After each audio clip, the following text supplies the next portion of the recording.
Sounds like you're a fan of cuts because you're saying, hey, we have to cut somewhere. Something has to give here. It sounded like, and we'll get into this, but correct me if I'm wrong, that you are a fan of Doge, a fan of making the government more efficient, finding out this wasteful spending. This resolution that Republicans voted for will hike up the debt limit, though, by $4 trillion. So how do you square that away, and how will we get that back?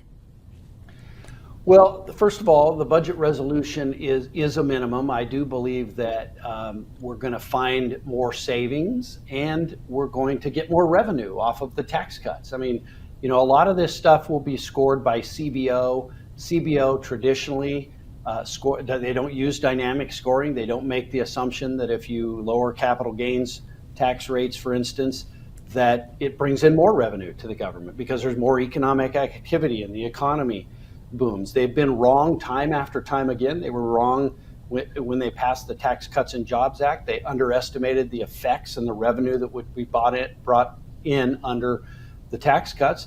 And they're probably going to be wrong again on this one. So first of all, we've got to look at it from a holistic standpoint, and we do have to find ways to save money. So I think we're going to come in with more revenue off of some of those tax cuts coming in than will be predicted by CBO.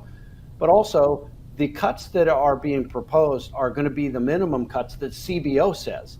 So I think the cuts will actually be higher overall. The amount of revenue that we save, or the amount of expenditures that we cut, will be more over time, because I think CBO is not estimating those properly as well.